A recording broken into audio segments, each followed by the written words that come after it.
If you don't listen to me, we're getting a divorce. I'd rather divorce a husband who says such selfish things. I accept the divorce that my husband dealt me. He looks at me with a smug smile, not knowing what will happen next. My name is Emily. I got married 5 years ago, and I'm 35, living just with my husband. Although I'd like to have children, we've not been blessed yet. We've considered fertility treatments, but due to my husband's opinion, we decided not to pursue them, leaving it to nature.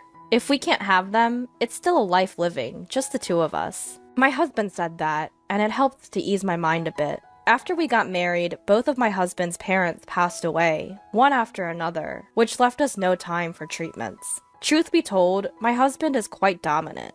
My husband was originally senior at work. In front of relatives, he'd refer to me as his foolish wife, and if I made a mistake, he'd scold me without mercy. Since our relationship was hierarchical before marriage, it continued even after marriage. This may make my husband sound like a bad person. He has his gentle side too. When I was his subordinate, he gave me accurate advice and guidance when I made mistakes or when things didn't go well, and he'd express his appreciation for my hard work. More importantly, he was the one who encouraged me when my beloved grandfather passed away and I was feeling down. This led us to start dating and eventually got married. After getting married, I retired and am now a full-time housewife. Hey Emily, I'm home. Welcome home. My husband usually gets home after 9 p.m. Being a manager, he has a lot of work and is almost always in overtime. You're late again today. You must be tired. I pick up the shirt and socks that my husband has taken off and talk to him. He just sits on the sofa and doesn't say a word. It's always like this. He must be really tired. I start preparing dinner for him, and when I finish serving him, he begins to eat without a word. After he finishes eating, in about 10 minutes, he heads to the bathroom. I prepare a bath towel and underwear for him and start cleaning up after dinner. And when he comes out of the bath, he goes straight to the bedroom. My husband has always been a man of few words, but I wonder if the recent promotion has been building up his fatigue. For the past year or so, there's been very little conversation between us. But even so, I trust and love my husband. Because he was the one who was with me when I had the hardest time. I lost my father in middle school and my mother in my freshman year of high school. Afterwards, I was taken in by my grandfather and raised by him. My grandfather, who treated me like his own daughter and loved me dearly. I adored my warm and kind grandfather. I wanted to give back to my grandfather when I started working.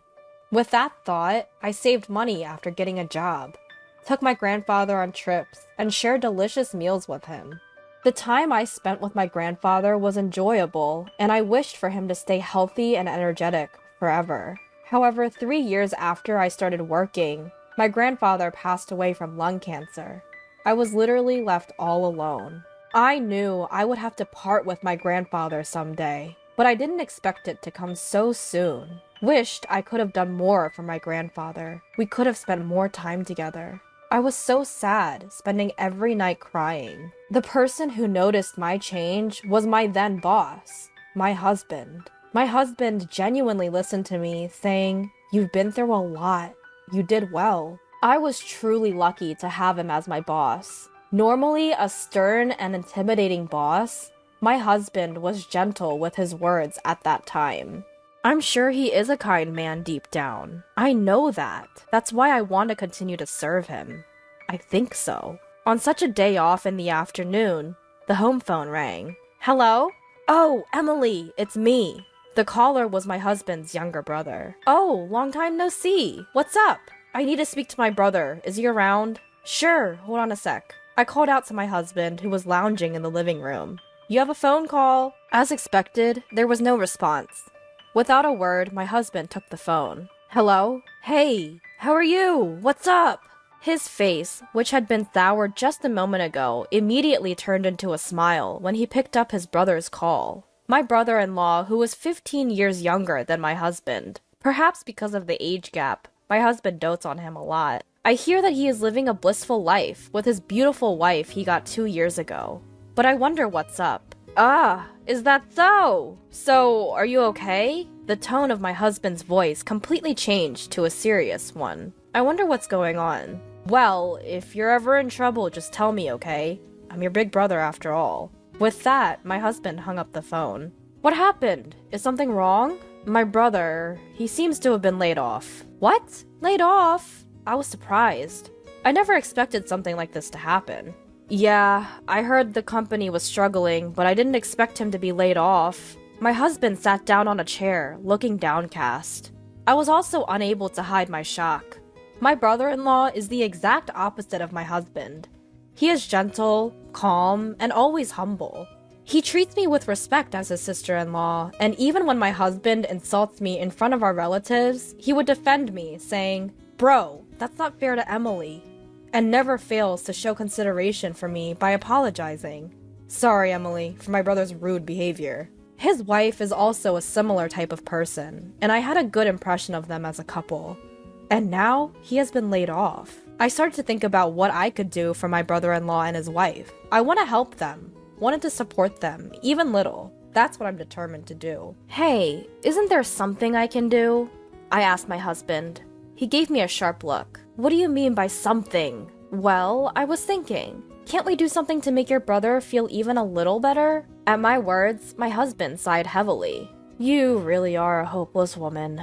You, who haven't been out in the society, wouldn't understand this. He's going through the toughest time right now. To casually say if there's something we can do, outsiders should keep quiet. His aggressive attitude took me by surprise. I'd meant well, but it seemed I'd rubbed him the wrong way. Outsider? Aren't I a part of the family too? I asked my husband, almost pleadingly. Family? You're my wife, not my brother's. Unrelated. Outsider. His words struck me like a knife to the heart. I'd never seen my husband this aggressive before. His brother being laid off must have been a tremendous shock to him.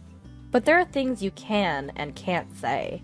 Just don't do anything unnecessary, he said before he walked out the door. After that, he became even more oppressive towards me.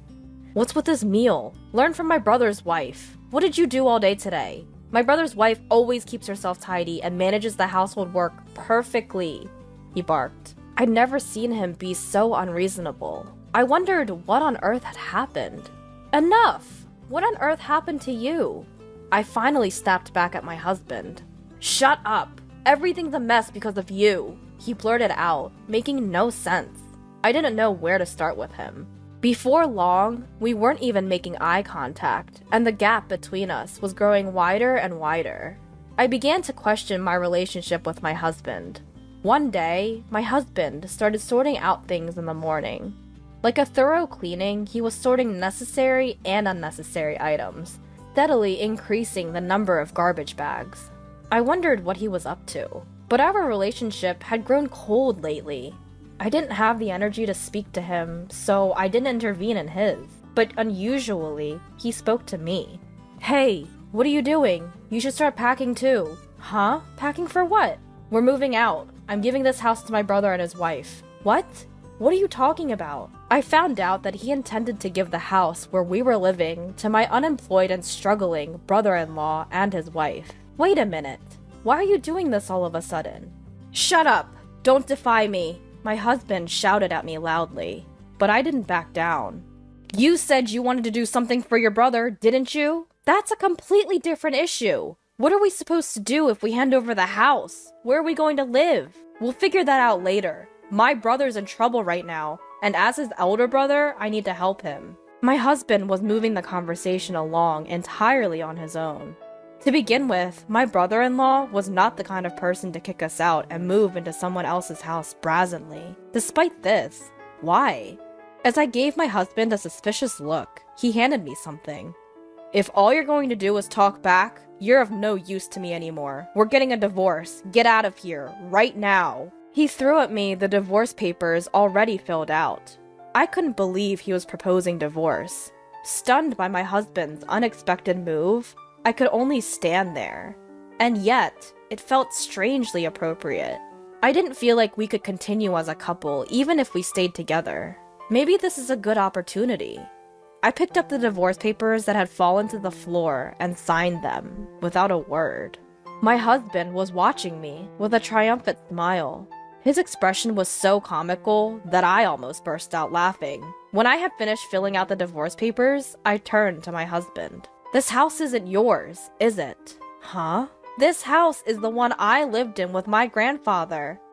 And the land was his too. They both passed down to me, remember? At this, it was my husband's turn to be stunned. If it's in my name, how are you going to hand it over? Huh? How are you going to? I pressed my husband with questions. No. I mean, my husband suddenly became flustered. Did you forget? You moved into my house before we got married because you thought it was a waste to pay rent. I've been paying the property taxes on the house and land every year because they're in my name, and you haven't given me a penny. Well, it doesn't matter anymore. Once these papers are filed, our divorce will be finalized, and we'll be strangers. Wait a minute. Let's calm down. Calm down? That's my line. You're handing out divorce papers like it's nothing. How selfish can you be? It's unbelievable. I unloaded all my pent-up frustrations on my husband. I loved my husband, and I thought he loved me too. But maybe that was just my misunderstanding. I never expected the end of our marriage to come so quickly. Emily, wait. This is a misunderstanding. Let's have a talk. Talk about what? You were the one who brought up divorce first, weren't you? I've had enough of you. Saying this, I carefully put away the filled-out divorce papers. It's a holiday today, and I'll submit them first, tomorrow morning. My husband lay on the floor in a daze. No, this can't be, he muttered. I said coldly, without any sympathy, "This is my house. Please leave immediately.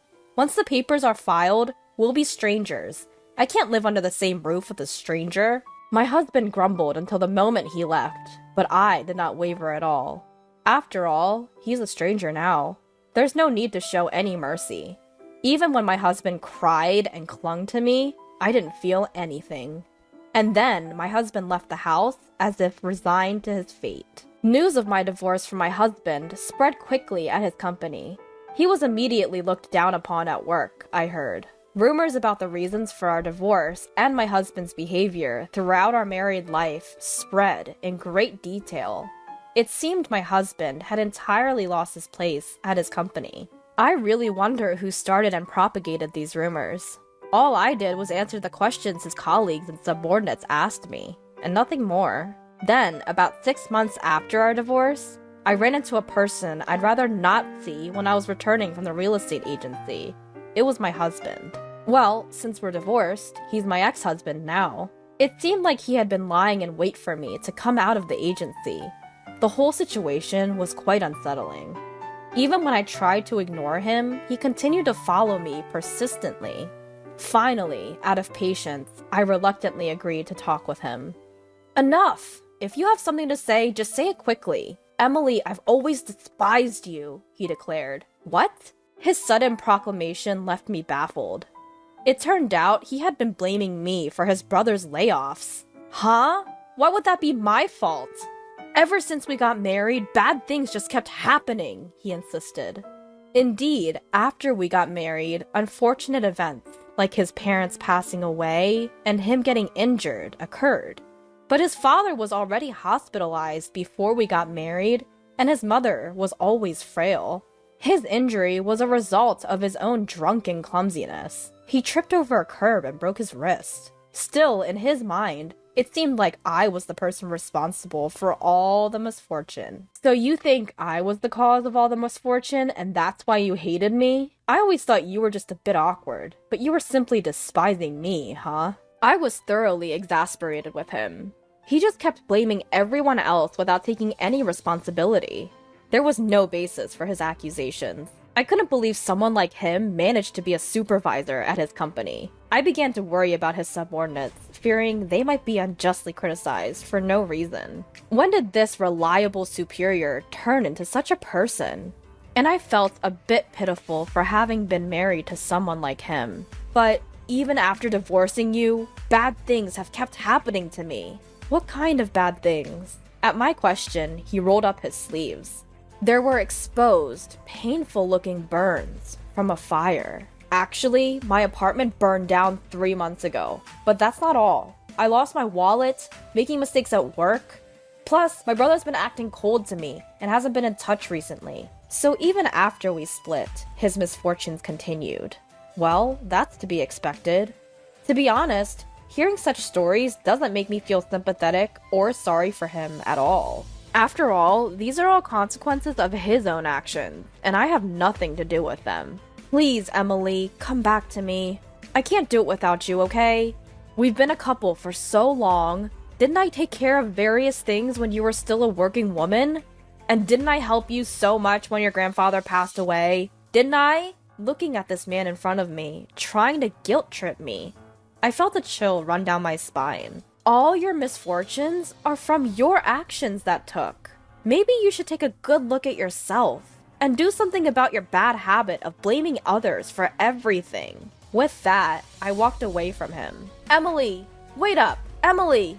Emily! My ex-husband was trying to catch my attention, calling out my name. I pretended not to know him and disappeared into the crowd. In fact, about a week after our divorce, I received a call from my brother-in-law. Or rather, my former brother-in-law. Emily, well, you're not my sister-in-law anymore, aren't you? Sorry, but it's about my brother. According to what my former brother-in-law told me, the decision to give up the house to his brother was my ex-husband's own choice. He and his wife had no idea about it. My brother has always been prideful. It's always worried me. His attitude towards you, Emily, was terrible. My wife and I felt so sorry watching it all. He truly is a kind-hearted person. I wonder how two brothers could be so different. I don't know if it's okay to say this, but I think it was good that you divorced. I want you to be happy, Emily. Thank you. I'm glad to hear you say that. Then he told me he found a job quite soon and that he was somehow making ends meet. I'm so glad for him. I'm thinking about distancing myself from my brother. I guess my former brother-in-law must have had his own thoughts about it. He intends to gradually lose contact with his brother, my ex-husband. The reason why my ex-husband couldn't reach his real brother was because of this. My ex-husband, who divorced his wife and was estranged from his beloved younger brother, was truly alone. I hope he realizes the weight of the mistakes he's made. But before that, I need to disappear from his sight. On the day I met my ex-husband again, I had just signed a contract with a real estate agent to rent out the house I inherited from my grandfather. The house is too big for me, but I can't just let go of the house full of memories with my grandfather. I'd rather have someone who wants to live there reside in it. I'll change my cell phone number and where I live, and completely cut off my relationship with my ex-husband. I'm only 35 years old. I still have a long life ahead of me.